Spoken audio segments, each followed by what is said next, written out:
Allez, on est dans la partie la parole est à vous. Et il me semble qu'on devrait avoir Mister H qui est avec Mister H qui est avec nous. Salut Seb, Salut, salut. Est-ce que tu as la comment vas-tu? forme en ce lundi matin? Eh ben, ça va bien, ça va bien. Ça me faisait plaisir de te voir, j'ai dit je vais quand même parler aux copains. Eh ben Comment ça écoute, va? eh ben nickel. Qu'est-ce qui Ouais. t'amène? Dis-nous, à part Eh ben, qu'on par discute un peu. rapport, ouais, et, je partage tout à fait par rapport à Balerdi, mais c'est vrai que moi, si on te devait te donner un seul joueur, tu prendrais un top player, tu prendrais un défenseur central ou un avant-centre pour toi, pour l'année Si on perd prochaine? Balerdi, c'est ça que tu veux dire? Oui, Dans ton exemple, tu dis si on vend Balerdi, je reprends mon exemple, oh là là, il va redire ouais. 80 millions d'euros. Disons qu'on vend 80 millions d'euros parce que City craque, ils veulent renforcer leur défense. D'ailleurs, on pourrait dire une combo, hein. Ils te filent 200 millions, ils achètent Rouli et Balerdi. Bref, avec cette somme Ouais, d'argent, est-ce que je rachète un taulier derrière ou est-ce que je prends un goléador devant, c'est ça? c'est ça, c'est ça. Ben, moi, je veux dire, je suis convaincu d'une chose, n'en déplaise à beaucoup, c'est que pour le spectacle, très cher Mister Rash, c'est mieux d'avoir des bons attaquants parce que tu vas empiler des buts comme des perles, mais tu vas en prendre aussi à gogo. Si on veut vraiment franchir un palier et essayer de se rapprocher essayer de se rapprocher, on a une éternité de points, donc c'est difficile de parler comme ça, mais si on veut gagner un titre, que ce soit en Coupe de France ou peu importe où, une assise défensive, c'est quand même la base de tout. Donc pour ceux qui aiment le spectacle, ils répondront à ta question un vrai buteur ou un vrai attaquant, quelqu'un avec cette somme d'argent.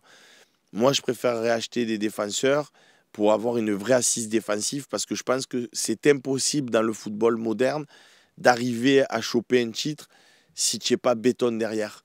Voilà, parce que la théorie de Bielsa de dire je marque 4 buts, j'en prends 3, et bien il suffit d'en marquer un de plus que l'adversaire, je la comprends, je la respecte, c'est une belle philosophie.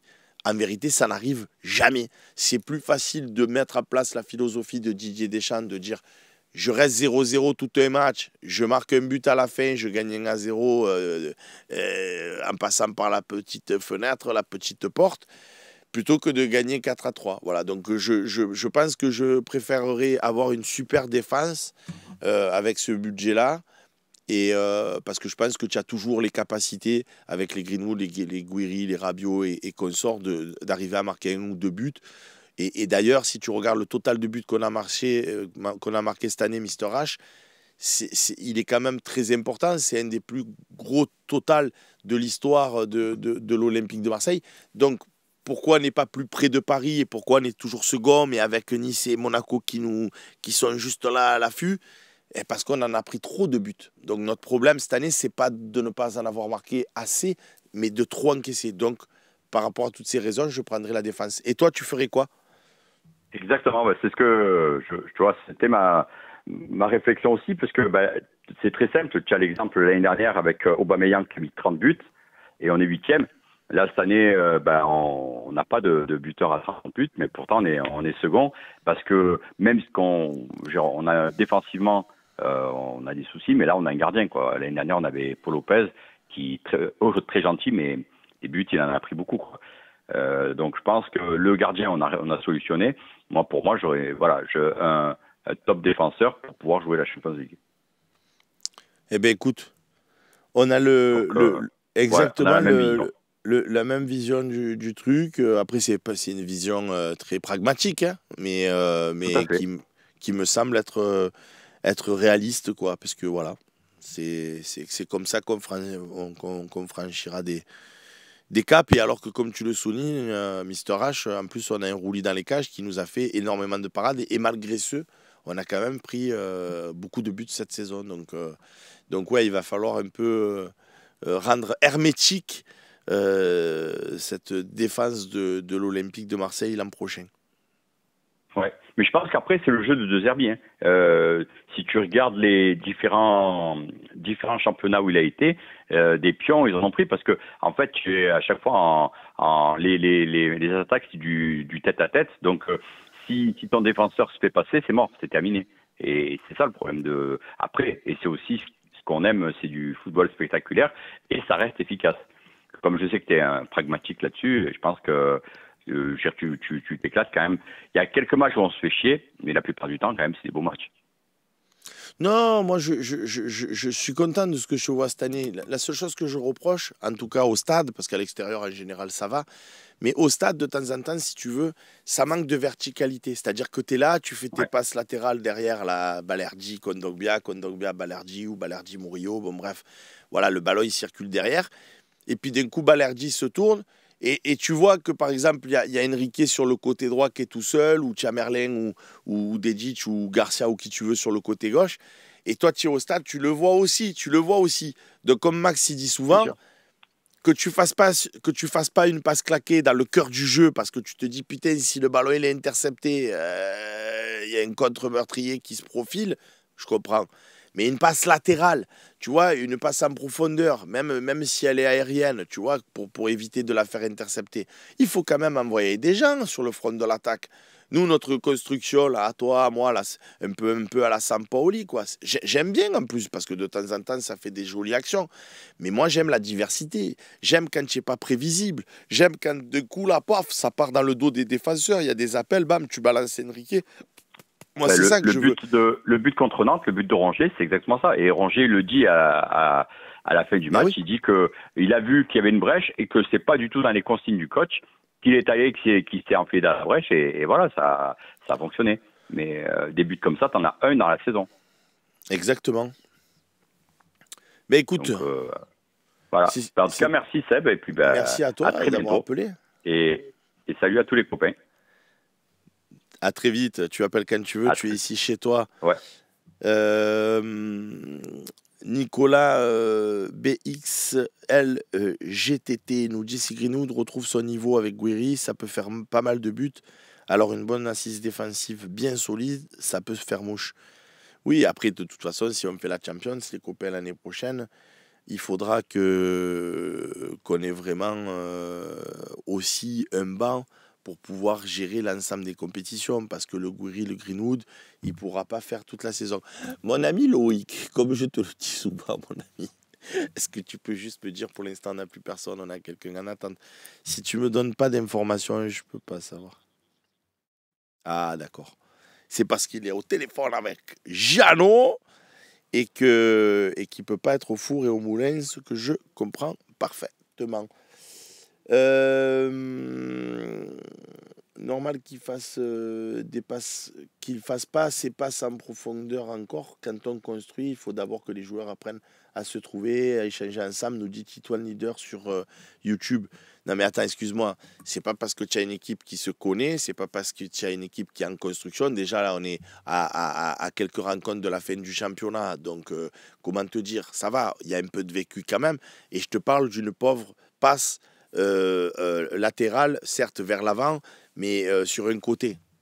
Je te dis pas, ça me dérange de pas voir de 1-2, de 1-3, de 1-4. Je te dis pas, ça me dérange, je sais pas quoi. Je te dis juste de voir une pauvre passe à profondeur. Tu vois ce que je veux te dire? On a le Jeannot qui est en ligne. Comment il va, le Jeannot? Salut Seb. Alors? Impeccable, ça fait plaisir un peu de reparler un peu de l'OM et Eh merci ben pour oui, toute hein. cette discussion entre Romain et toi. Ça a été un peu du bien dans cette trêve. Ben ouais, les trêves internationales, c'est l'équipe de France. Alors, quand l'équipe de France était composée de 7 ou 8 joueurs de l'OM, ben, du coup, on les regardait avec plaisir. Mais là, c'est vrai que bon, cette équipe de France-là, moi, j'ai vu le résumé hier du match. Je ne l'ai même pas regardé pour tout te dire. Eh ben moi j'ai regardé juste la fin, une moitié de prolongation, les pénaltys parce que je suis tombé dessus quoi. Ouais, Mais c'est vrai que j'en parlais avec Romain, il me disait pareil, on n'est plus accroché pareil quoi. Trop de compétition, trop de trucs et il y a plus d'amour. Alors j'adore Deschamps, mais comme il n'y a plus de joueurs de l'OM, plus de trucs, c'est vrai qu'on laisse un peu tomber, je pense. c'est clair. Qu'est-ce qui t'amène, Jeannot? Dis-nous tout. Ah, ben, il m'amène que j'aime. On tapait, tu sais, beaucoup au début de saison sur Luis Enrique quand il était lié gauche, qui permutait pas par rapport à ta discussion d'avant, tu sais. Ouais. Et en fait, il revenait tout le temps derrière, tout le temps. Ben là, on voit Merlin pareil, on voit. Et on voyait que Jonathan Roux, le seul qui tentait un peu côté gauche, il a été un peu sorti un peu de l'adéquation et du changement de système. Mais je pense que vraiment, c'était des consignes de Roberto De Zerbi de ne pas attaquer vraiment si on n'est pas sûr et de revenir tout le temps en arrière, quoi. Ah oui, oui, lui, son jeu, il l'a dit à plusieurs reprises en conférence de presse, lui, son jeu, en fait, c'est un jeu de guillemets, hein, je mets des guillemets, maîtrise absolue, c'est-à-dire il veut pas laisser la place à je fais une passe mal assurée, je fais une passe qu'on va qualifier de compliquée et du coup elle est interceptée et du coup tu te prends des banderilles en contre. Donc lui ce qu'il veut c'est une rotation du ballon la plus guillemets sûre possible et on avance et on avance, progressivement on avance, progressivement on avance jusqu'à arriver ben, à se créer des Ouais, un point de occasions. rupture, quoi, en gros. Un point de Et rupture voilà. de la tête, quoi. Ouais, ouais. Parce que c'est sûr que quand tu balances des ballons vers tes attaquants, les mecs qui essayent de dribbler, tu te fais intercepter, ça part en contre. Si toi ton bloc il est monté et que tu perds ton ballon et que les mecs, en plus il y a des équipes qui sont spécialisées là-dedans dans le championnat de France Ouais. et il joue le contre. Donc lui, il veut pas ces moments de percussion où tu t'exposes au contre. Il veut justement cette possession qui fait que, comme le dit lui, Sampaoli, Bielsa, Guardiola et consorts, plus tu as le ballon, moins les autres ils l'ont. Moins les autres ils l'ont, moins ils ont la possibilité de marquer des buts avec. Puisque si c'est toi qui as le ballon, si tu as 100% de possession de ballon, ils peuvent jamais marquer un but. Évidemment, c'est caricatural. Ouais, ouais. Mais moi, tu sais que tout ce football trop tactique, tout ça, honnêtement, ouais. Alors moi, je veux qu'un truc, c'est l'OM gagne. Tu sais, je suis pragmatique un peu comme toi. J'aime l'OM de Deschamps, de Libop. Voilà, même un but d'écart, tout ça. Moi, je veux voir l'OM en haut et en Champions League tous les ans. Et s'il y a un peu moins de spectacle, par exemple, j'étais contre un Payet quand il n'était pas prime, tu vois, quand il courait moins que les autres, ça me gonflait. Là, Greenwood, quand il court moins que les autres, ça me gonfle aussi, tu vois, l'agnac. Mais, euh, mais, euh, mais, mais voilà, c'est la nouvelle mode. Même Deschamps, même dans l'équipe de France, le peu que j'ai vu le truc, ils jouent tous derrière à attendre. Et on se met le feu des fois dans la saison, alors qu'un bon coup de pied devant, ça peut nous aider, quoi. Voilà. Ouais, mais comme nous le dit, j'entends ce que tu dis, Jeannot, et je peux être d'accord avec toi, mais comme il nous dit Titoine Leader sur YouTube, regarde Enrique, il lui a fallu 18 mois depuis qu'il est arrivé au PSG pour commencer à mettre en place ses idées et son système. C'est-à-dire que là, on voit une ébauche pour moi de ce que veut faire De Zerbi.